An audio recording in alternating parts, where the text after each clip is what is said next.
I am tired today, ladies and gentlemen, but I am still here to answer your questions. And we have a delicious question today that illustrates my investment philosophy. All right. Welcome to Strongman Personal Finance. If you have any questions for me, shoot me an email or comment on one of my videos, and I will make a personalized YouTube video answering your investing or personal finance questions or even politics. I don't really like politics, but I'll talk about it if you want me to, okay?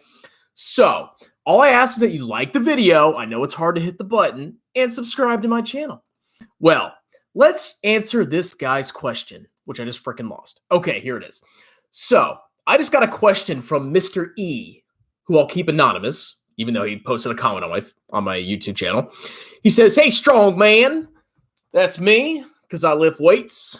He said, "Hey, I am maxing both my and my spouse's Roth." That's freaking amazing. Most people don't do that. "I am also maxing my 401k. Wow. Look at that. This guy's probably going to be a millionaire. I know it's hard. "My wife's employer does not offer a 401k. That sucks. Is there a special tax advantage account she qualifies for?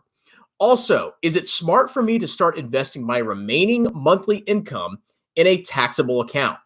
I am thinking of building a portfolio," and then he lists 3 different index funds, which I believe I looked him up. It was the total U.S. stock market, total international, and then I think he had like an international bond fund in there, which I was a little confused about. But we'll talk about each one of these. So first and foremost, if you're not self-employed, your options are kind of limited. Now, if you work for a corporation that offers a 401k, that's great. You can put $19,500 a year in there, and hopefully you get a match. And that match, they can actually add a significant amount of money to your retirement savings.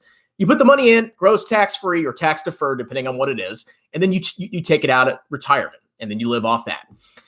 Because your wife's employer doesn't offer a 401k, her options are limited to basically the Roth. Now, if she has some kind of like side hustle or side business where she makes additional money through self-employment, there are other options like a SEP IRA or a solo 401k or a simple IRA. And you need to go and look those up. But basically, those are designed for people that are self-employed that don't have access to a 401k through their employer. Now, the sad thing is if she's not making that, if she's not making self-employed income, it's going to be a problem because you have to make self-employed income and, whatever business she might be doing. And if she's not doing that, well, I mean, you're kind of out of luck.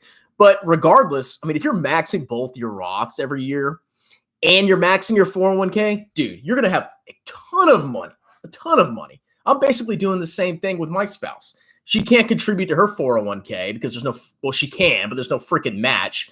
And it would kind of strain our income. But I max my Roth, I max her Roth, and then we max my 401k. And that's all you need, man. Now, hopefully your wife can find a new employer that actually gives a 401k match or a 401k in general. Because if she finds that, well, then, you can start saving an additional $19,500 a year. But at the end of the day, it all depends on your retirement goals. You don't have to save every dime you make. If you're maxing both Roths and 401ks, I think you're going to be fine unless you really need a lot of money in retirement. And then you want to factor in, are you going to get any pensions? You're going to get Social Security, however much you're going to get from that. All those add up. So I think you're good where you're at. But if she ever can find a new job, even if she gets paid a little bit less, but she gets a 401k, I suggest she take it just because then she can start investing tax-free. Now, the other options for tax-free growth, I mean, there's some out there like annuities, which I freaking hate. So don't even think about doing an annuity. There's some annuities that grow tax-deferred, but they're awful and they charge high fees. There's whole life insurance, which is complete and utter garbage. So I don't think you should invest in that either. So really, I would say if you don't have a 401k or if she doesn't have a 401k, start investing whatever you have left over in a taxable account. Now, in regards to the investments that you talked about, it isn't a bad idea to invest in a taxable account. Now, I recommend once you max your Roths, both of your IRAs and your 401ks, yeah, you can invest in a taxable account because it's better to do that and pay a little bit of taxes and fees and, turnover and whatever, than it is to just have that money sitting in cash or whatever because, there's inflation and the value of the dollar decreases. So it's good to invest in a taxable account once you've maxed out your tax advantage accounts. Now, the funds that you picked, I like the total US stock market index and I like the total international stock market index, but I'm not a fan of the total international bond index. So I'm curious, number one, why you picked that instead of like maybe investing in some US bonds, which I understand, interest rates are so low that if rates go up, the bond valuations might decrease. Maybe you're trying to chase yield. But think about this.